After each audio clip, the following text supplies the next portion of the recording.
listening to Inclusive AF with Jackye Clayton and Katie Van Horn. Welcome to the Inclusive AF podcast. This is Katie Van Horn. And this is Jackye Clayton. Whoop, whoop. It is a beautiful Monday in Arizona. Hot as Hades out, but we're in that part of the year that I personally love because it's pool time every day. It's sunshine every day. Just had one of my friends in from San Diego and she's like, please just give me all the sun while I'm here because it's overcast in San Diego. How's Waco today, Jackye? Well, it is so muggy and ew, but we're enjoying it. It's not raining today. We're grateful for the rain. My grass is growing. But look, I got a new bracelet for those Oh. You ever get a piece of jewelry and you have to get your nails done for the piece of jewelry? Because you're like, I did that because I recently celebrated my 25th wedding anniversary. So from that standpoint, things are going pretty good. Well, that's a great lead-in, sharing your jewelry, because our guest has knows a thing or two about some jewelry. So without further ado, Lia, I would love for you to introduce yourself and share a little about who you are and all good stuff. Hi, everyone. I'm honored to be with you. Excited. I'm Lia Valencia Key. I'm creator of Valencia Key. It's a love brand that has all things jewelry, all things lifestyle. I really created it. Valencia means brave in a Spanish slang dialect, and key, as we know, unlock. So I created wearable, tangible pieces. I call them wearable joy, wearable light, that unlock, be reminders to when you have them on and around you, that unlocks your bravery, unlocks your light, remind you that all things are possible. The truth is, when you wear my pieces or have my pieces, it's tangible results that if I can, you can, because I come from the most impoverished area and living situation. I was born in poverty in the inner city of Philadelphia. And I was homeless all the way up until homeless took me to housing projects, which is almost still the same thing as homeless. It just now has a name to it. So I was homeless all the way up until I went to college, basically. We lived in homeless shelter for the first part of my early years, and then housing projects. For anyone that's not familiar with housing projects, it is government housing that's given to people who have nothing, basically. And I lived there until I was fortunate to find my way to college. I love to share that part of my journey because, if you see me visually, I'm always wearing yellow and lights and I'm smiling. And you're like, ooh, she was born in goodness. And I'm like, oh, but wait. No, I wasn't. I was actually born in the textbook definition of darkness. But what the beauty, I love to tell two parts of the early parts of my journey when I consider us going from poverty to destitute, because we lived in this basement of someone's home in riddled poverty area where it's trash everywhere, drug addictions on every corner. That's where we lived. And then my mother broke her leg in several places, so she couldn't even afford to pay for that rough area. And she's getting her 3 children home, myself, my brother and sister, home from school, and there's a padlock on the door. So that immediately took a single mother with 3 children standing at the door with no place to take her children. And that is destitute. And that moved us to the homeless shelter. And I call it the first light that was placed in my life, because in the middle of this homeless shelter, I don't know if anyone knows what a homeless shelter looks like. Now, I'm giving you what my homeless shelter looked like. I'm 43. So this was only shelter 40 some odd years ago. But it was a big gym room, cots, these small beds, 1 foot apart, filling the whole gym room. And each mother had 1 cot per family. So the whole entire family had to ball up on this 1 cot. And you're hearing crying and moaning and profanity and sorrow and hopelessness filling this room. But what my mother shared in the midst of that darkness that I remember so vividly is that she said, she looked down at her 3 children, me sitting there, and she said, your predicament does not determine your destiny. And I feel like it was a seed planted because I was young, about 3rd grade, 8 years old. So I didn't quite comprehend it, but I'm still living that at 43. And that seed had grown and that light just has dispersed throughout my life. So I love sharing that first part of understanding the possibility of life. I love that. And I that was one of the, things that you shared when I met you or, heard you speak the last time, was just that concept of, your predicament does not determine your destiny. I just think that is such a cool just way to explain, like, hey, this is something that we're in right now, but it's not going to be always this way. And how do we think about it? How do we move forward and push forward? And I think especially right now in the time that we're in, it is hard to not just let that darkness take over, because there is a lot going on that is darkness. And, how do we think about that? How do we keep pushing forward in this time and space?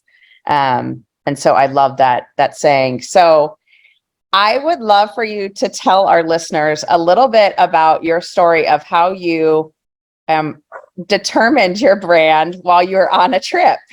Oh, This part was very cool. I thought it was very, very cool. And so would love for you to share that with our listeners. yes. I love finding everything symbolic for me. So that's why I think Valencia Key is such a beautiful symbolic thing to have in your life, because I look for symbols that keeps me moving forward. So I knew that I wanted to, I've been surrounded. The beauty is, I do want to share a couple things.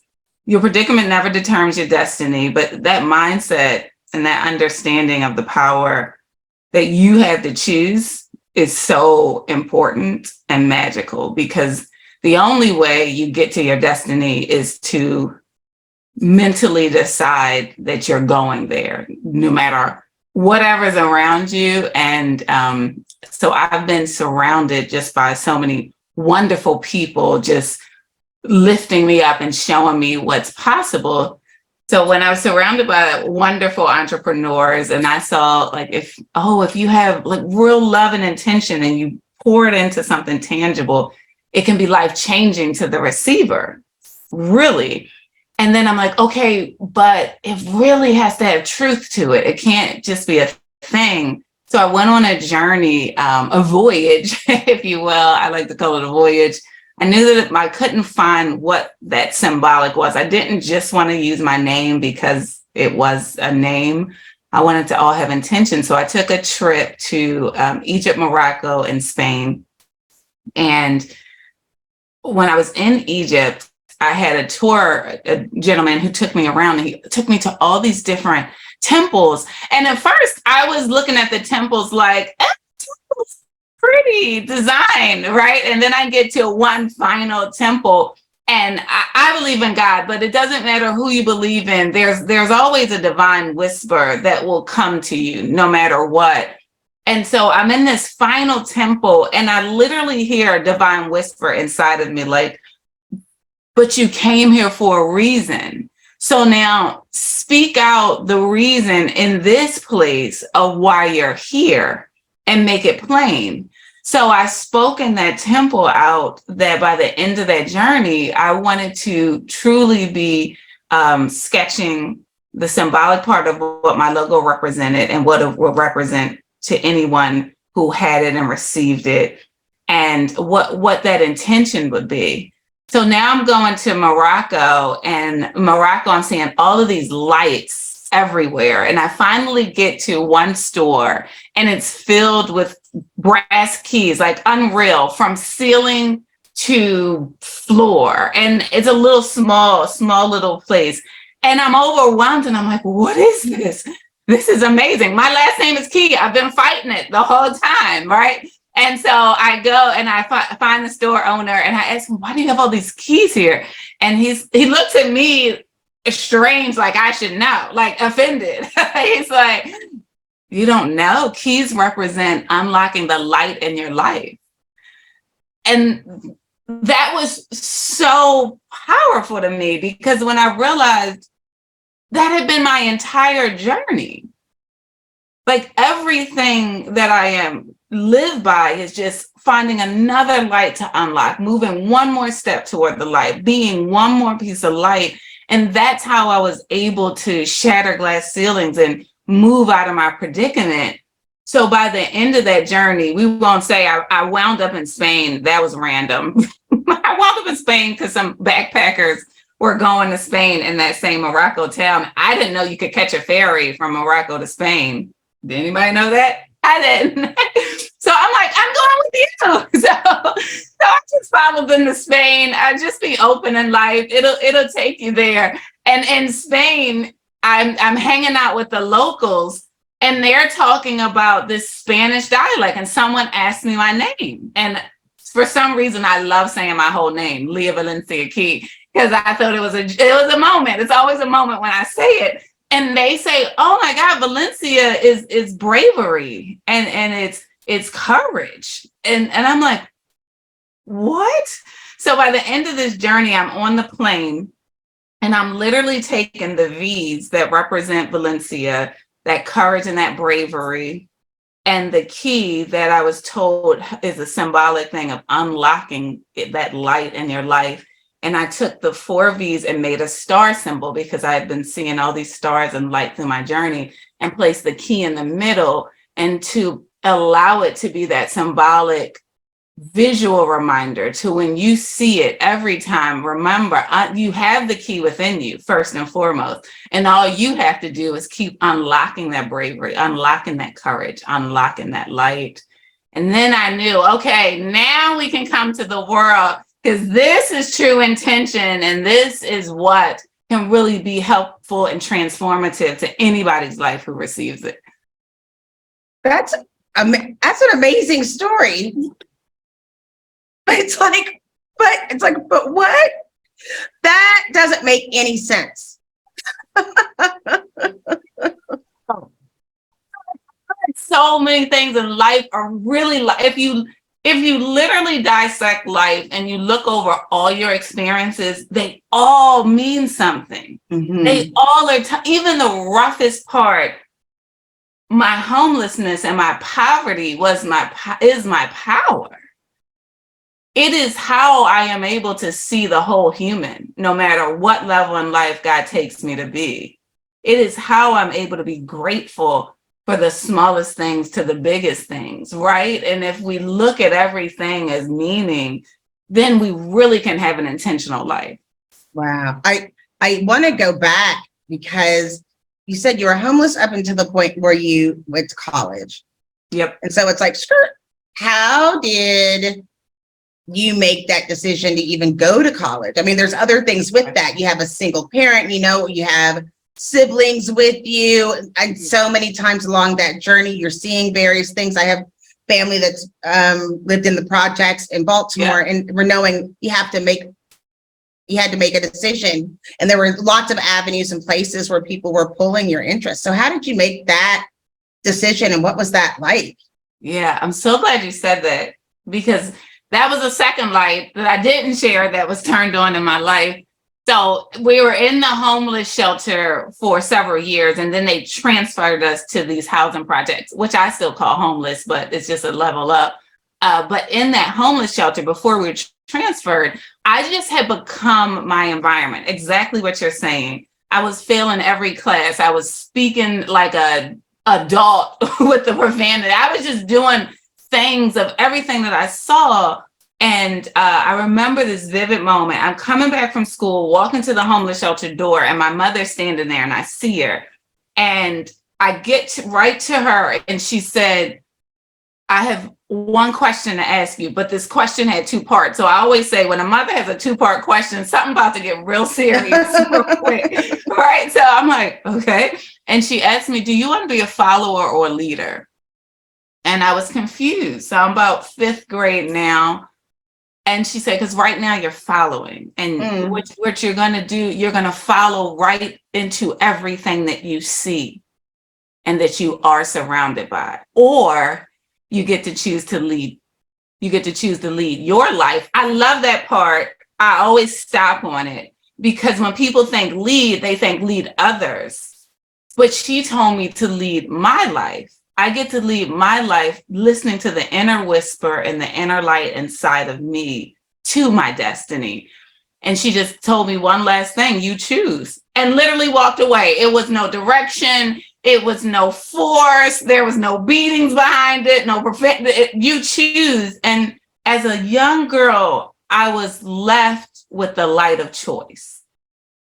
Understanding that you do have choice, because I didn't know that at that point. I thought everything that's around me is what I'm supposed to do. I didn't, but I also knew there was a godly whisper inside of me that didn't feel good when I did all these bad things. So when she said these things and she unlocked to me the power of choice, I was like, what? You know, humans need permission. And it's very interesting, no matter what level you are, a child to adult and a whole C-suite, there's a power when someone gives you permission, then you're just unleashed. That permission gave me everything I needed to understand and choose my life and listen to not what's going on outside of me, but to listen to what's inside of me. And that very next day, I remember I went back to school and I asked my teachers, how do I get better grades? How do I see beyond where I'm at? And I just start asking for guidance every step of the way. And that has just been unlocking for me consistently in my life. I think that's one of the things that, you know, as you share your story, first of all, your mother, like saint. Absolutely. Right. And brilliant and knowing just the right thing to say at just the right time. And, you know, so I think that right there, like, not many people have that person in their life that is that voice of reason, whatever you want to call it, voice of inspiration, person that's going to call you on your business and say, cut it out, you know? Yeah. So like, that's great that you had her, but I love the story there. And then I mean, you've had some amazing sponsors and mentors continuously, like starting with your mom, and I think continuing through your career and kind of brought what brought you to today. So I think it's just great. And I think why I was like, why? And it was like, what is my purpose here? I'm realizing that my purpose through everything I do is to not define the what, but define the how. Meaning, like, everyone can decide what they want to do, what they want to be, but how are you going to be it?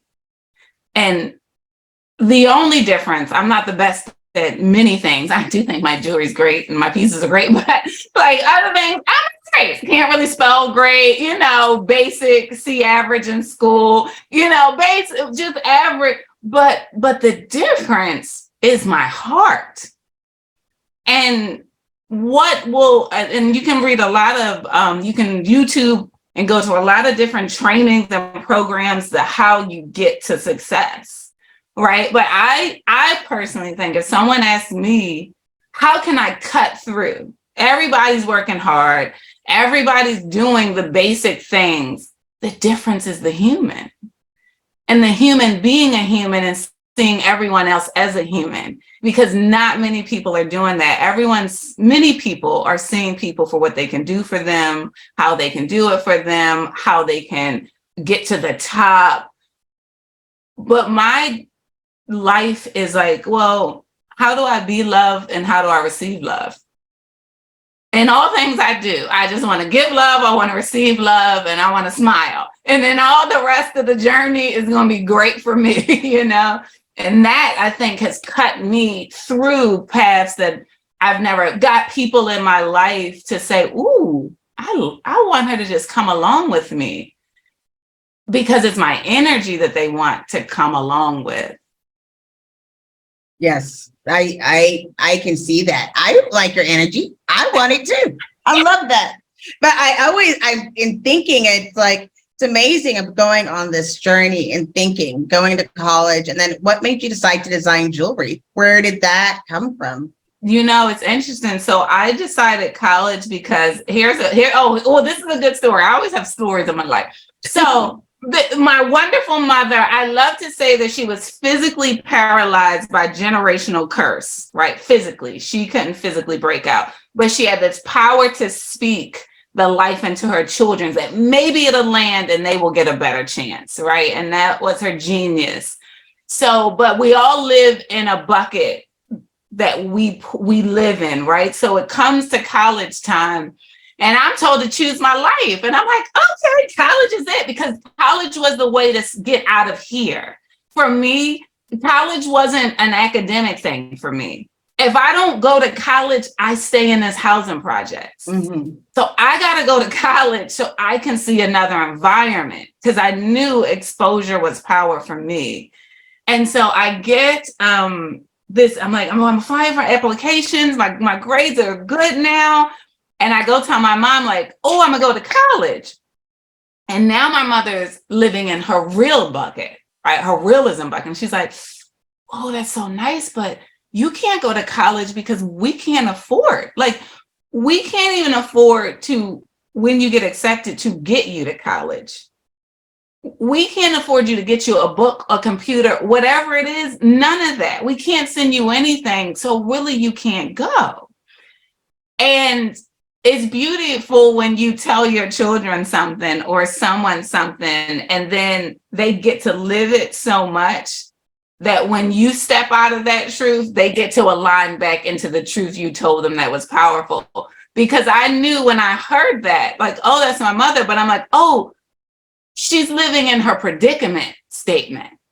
That's a statement from her predicament, but I'm living in my destiny. And so I'm like, oh, I'm going to college. Thank you so much for that. But I'm going to college. I don't know how. I really don't, but I'm going. And I didn't let that stop me. And I literally just shared to everybody that I wanted to go to college, never asking. So anyone who's listening, another key that's beautiful is sharing your dreams out in the world, but never sharing them in expectation for someone to do something for you. Just literally giving it wings to fly, getting it out of your body, because there's some dynamic, I call it a spiritual dynamic, that it gets out of your body. And then when you pray about it, then there's an earth angel lined up to attach to take you to one step closer to your dream. And you never know who that earth angel is. So you just share it. And I would just share it. And then one aunt jumped in and said, I'll get you to college. And another aunt jumped in and said, I'll get you to a computer. And then a counselor said, I'll teach you, because my mother didn't know about college. So the counselor said, I'll teach you how to do financial aid to get student loans. And then all these angels just start jumping in to allow this next dream to fly. And that's how I got to college, to get out my predicament. But I finished all this college because my mother told me to always complete what I started. And I thought that was powerful, because I would quit anything. Like, I'm over this. Nope, this doesn't work for me. And she would like, finish it. If you don't want to do it after you finish it, that's fine, but you finish it. So I'm like, oh God, I got to finish this college thing. But my heart was saying that I was an artist. Like that inner whisper that she told me to follow literally was telling me that I was creative. It's what made me come alive. It's what makes me smile. And so I decided that I would complete this academic journey. But once I complete that, I was going to forsake all and sweep floors and do whatever I had to do to follow that inner whisper and follow my artist journey. I love what you share about kind of those earthly angels. And, you know, I think there are so many times in our life where we have those folks show up, and half the time we don't even realize it, or, you know, we live it, we move with it, and we go, okay, great. And then you look back later and go, oh my gosh, you know, they helped me get here. They helped me in ways that maybe you didn't even think were possible. Like, would you have gone to your aunt and say, hey, I need a laptop, or I need a computer for college. Can you get me a computer? No, of course not. But it just was, the universe provides, and it's going to happen, and it's going to show up for you when you need it. And I think it was, you know, the rooms that you were in. So you need to talk a little bit about I'm like, this is going to be like a 4-hour episode. No, I'm just kidding. Yes, because I'll talk you down. Can you share a little bit about kind of the journey to QVC? But I want you to talk about Jamie. I want you to talk about some of the other folks that, again, were those kind of the earth angels who really helped. Yes. So the journey to QVC was quite magical because I have this master's degree now in education. And I'm like, oosh, this is not me. It's not my destiny. It's not my inner whisper. So I'm like, all right, I'm gonna forsake all and I'm gonna go back to cosmetology school and follow what lights my heart up. And anything creative lights my heart up. So I chose cosmetology because I felt like, oh, so I can create and work at the same time. I can see income out of my creation. So I go back and I'm have to now sweep floors of a salon with a degree because no one cares if you have a master's degree. Can you do this hair? No, sweep the floor so you can learn. So I'm sweeping floors and the salon I was in, I love to share. He was wonderful. I appreciate him because he was so particular, but he was a teacher. But if you were a floor sweeper, you would have to catch that hair before it hit the ground. Like that, you had to be on point with it. And so I would catch that hair with 1000% enthusiasm. And I love to share that part because it doesn't matter where you are in your journey. You do it with passion, you do it with joy, and you do it with care to all things. Because even with a master's degree, I wasn't above it. And I would do it as if it was my first job ever. And that just allowed me to learn so much. So now I'm sweeping floors and I decided I'm sweeping floors in the salon and I'm working at MAC Cosmetic doing makeup. And I realized that a lady comes in and she works for QVC. And I'm like, oh, because I knew I didn't want to work in a salon. So what I like to share in my journey is like, what do I want you to pull out of this? Be targeted on where you're going in life.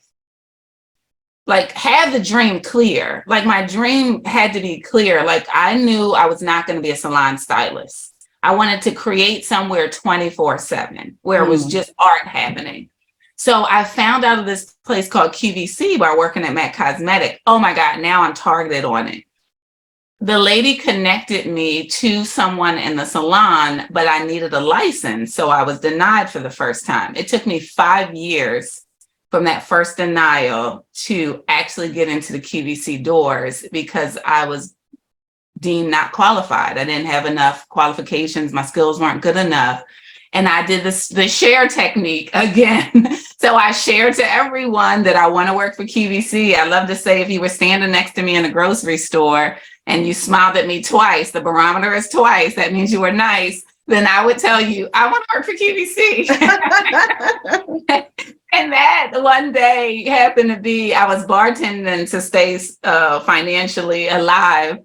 And I'm standing in the bar serving this one gentleman. It was empty. And I poured the gentleman a drink. He smiled twice when I handed him his drink. And I'm like, I want to work for QVC. And he's like, really? Because I have a friend that works there. I work for Comcast. Give me your information. Here's the beauty. This is what I love to share. He said, give me your information and I'll see what's possible. The next day I get a text message from this wonderful heart, Stephanie Humphrey. And she didn't meet me. I only met her friend Fred. But that heart thing that I was talking about is so powerful. She said in her text message, my friend said you are so much liked that here is the contact information of the QVC salon. Here's the person's name, number, and also you can use me as a reference. Wow. Someone I never met in my life, but just by being that way and her friend sharing that energy, she allowed me to use her as a reference. That opened the doors to me walking in the QVC doors as a stylist. And that exposed me to big dreamers. Like when you talk about dreamers, there were people making dreams happen, the QVC hosts and entrepreneur dreamers putting everything on the line to get what they have created in the hands of people. And there are many hearts that have been in my life prior to that consistently lift me up. But I share too, just for the business journey's sake, Vicky Sai, founder and creator of Tatcha Skincare, and Jamie Kern-Lima, co-founder of It Cosmetics, and New York Times bestseller, believe it, book. Woo, woo. These two women were dreamers, and they were making dreams happen. And I was in the salon styling, and they saw my heart. I don't even think they saw my talent, truthfully. Let's be real. They saw my heart, and they saw my energy, and they just said, come along with me. And they took me around the world with them, and they allowed me to sit in meetings that a stylist would never sit in. They allowed me to sit in board meetings. They allowed me to sit in press meetings and all these different business meetings. They welcomed me in the rooms I didn't even know existed. And with that power of me seeing, wow, this is possible. I didn't even know this was happening. I don't know how I thought products came to life, but I didn't know, but this was a proof that it did. And then that's when I decided, oh, I do have a gift to give to the world. And they've showed me that it's possible. So I decided to try and set out on my journey. Oh, goodness gracious. Lots of keys. Lots of keys. Jackye, now do you know why I wanted her on our podcast? I just don't know why she said yes. That's what I'm saying. You got all these keys. I know she's busy. I know she's busy. Yes, she is. Busy for love. There's no such thing. We have a friend named Sarah, and Morgan, that's a really good friend with us. And she said something really funny one time, and I'm going to say it because it's like, she is a whole ass founder of a company. Why would she be able to come so quickly? A whole ass business owner. Mm-hmm. Like, but you're brave, Katie. See why I hang around Katie? I know, I like it. You gotta ask. It's the same concept. You just share. Mm-hmm. It just throw it out. Just go and throw it out. Let it go to the wind. Eventually something's coming back. It's a fact. That's right. I mean, we always say closed mouths don't get fed. And it's amazing how what you're saying, being vulnerable or being able to share those things and being able to share your success and pivoting as you grow. It sounded like you pivoted, like, Yes. you know, I've got this degree, but I want to do this thing. And you just pivot where you keep working until you find that space. And it seems like you found that space and keep finding spaces. And that's amazing that you were able to do that. Like to say, oh, I want to work at QVC for 5 years. Like, that's amazing. And never giving up. Thank you. I think the message to share is don't give up. Yeah. Like if there's anything to know, it's like, it will happen. It has to happen. If you don't give up, it actually has to happen. I don't care how many I can't tell you how many times, literally, I probably can find the email where it told me you are not qualified. Yeah. Like, period, black and white. But when you believe, that's why I love that book from Jamie, believe it. Like, I always say that believe is an action word. And a lot of us don't correlate that. We're like, oh, I believe, but if the telltale, if you talk about a scientist and the litmus test to know if you're really believing is what actions are you doing? Because if you believe something and you're not doing actions toward it, you're dreaming. And I love a good dream, but the dream has to move into believing that it's possible. And then when you believe something's possible so much, you will not give up and you will do millimeter movements. Another thing is, this may go contradicting of what any other entrepreneur says, so forgive me, pick which one you believe. I don't put pressure. I do. My mother passed early, so I want to share that. Like, she passed very young, I'm sure from all the environmental things. And she did get to see me choosing my life. And that was a blessing. And right before she passed, what really put stamp into this concept of bringing jewelry first was she gave me these little earrings and she said, oh, I see you leading your life and I see you finding the light. And there are going to be times where you can't find your light. So always wear your earrings and just touch them or see them and let them be symbolic that all you have to do, the light is within you. All you have to do is choose it. It's just right there for you. And so that had me hand sketch these designs when she passed for my therapy. But what I love to be true is that just keep taking these millimeter movements. My mother passed not truly living life, what I feel.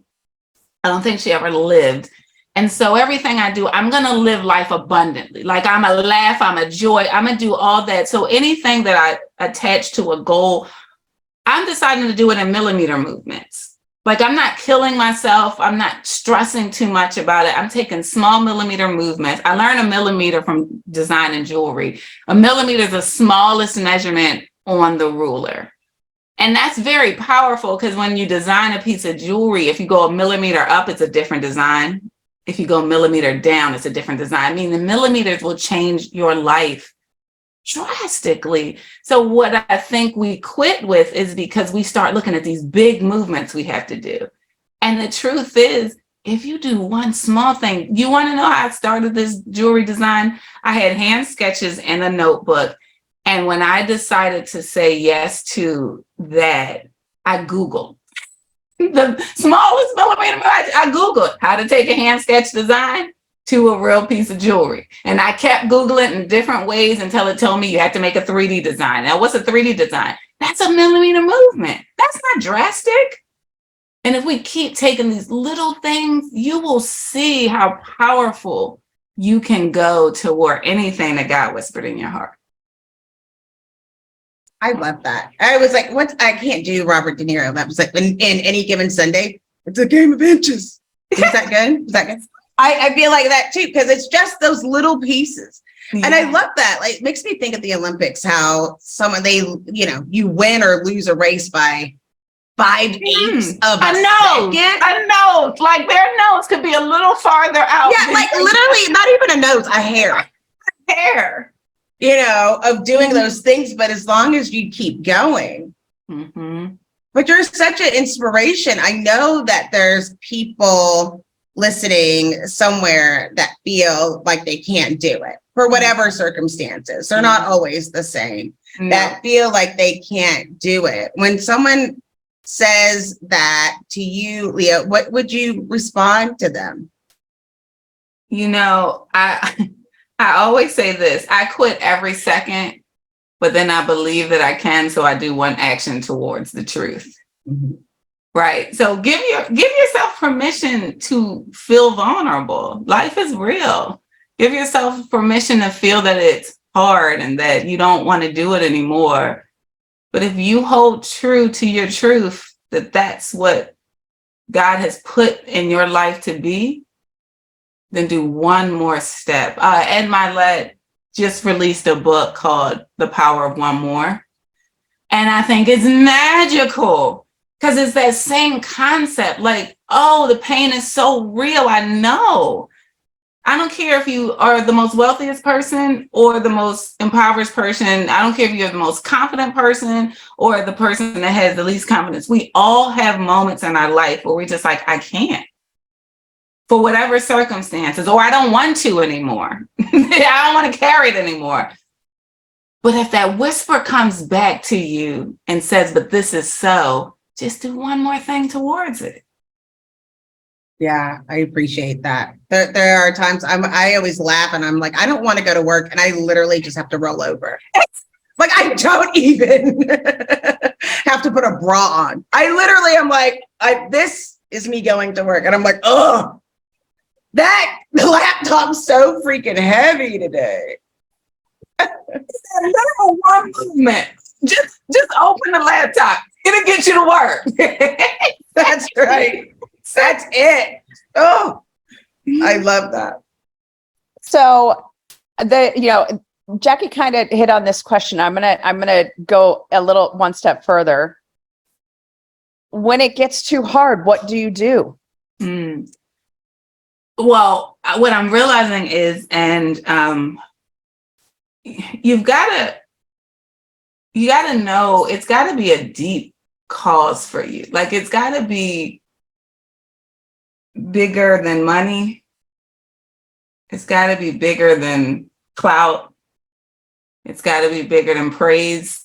Because none of that's worth it. Like this struggle that I go through for being an entrepreneur, none of what I listed is worth all that, right? It's easier just to go get a 9-to-5, know your role, do it decent, and keep moving in life, right? Like that's, so if you're deciding to take this journey on, and whatever journey it is, it could be, I want to be a mother. That's not an easy journey. I want to be a father, a parent. That's not an easy journey, right? Like that deepness, Jamie says it when she speaks, it's the why beneath the why that keeps you going. Meaning you've got a why. I want to start a business. That's a great why. Another why is I want to make money. That's also a good why. But will those two get you going when everyone tells you no, when you get a batch of jewelry and it's all wrong?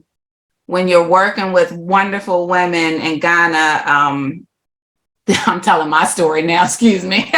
when you're working wonderful women in Ghana and you're helping bring income, and the language barrier is challenging. So when you're putting specs out for the designs of the bag and the specs aren't translating and everything, when all of these challenges keep coming to you, that money doesn't become worth it. But then what does become worth it is I want to help someone in need when I create these bags. So I'm going to keep working on my translation until we get it, because I know I want to be a catalyst to help you and your entire family. And so I'm going to go through this struggle until we get it, because that's worth it to me. I'm going to get a batch of jewelry that is literally worthless and a loss of finances and time. And I'm gonna then try it again, because I do want to show people that if you keep going, it truly is possible. That the biggest mistakes can happen in your life. And if you decide to get back up and try it again, I'm a living symbolic that it is possible. That's why I'll keep going. So if you can find something real deep, also getting real deep, I want to be an African-American woman that has a billion-dollar business to show that it's possible. Because it's very few. If you actually Google the research of it, the percentages, point, I don't know, percent of less of African-American women really having these dynamic infrastructures of business. I have to show my culture that it's possible, and then any other culture that is not represented, that it's possible. So I got to keep going. Like these things will get you to keep going when you don't believe that it's worth it. Because I could go do hair real quick.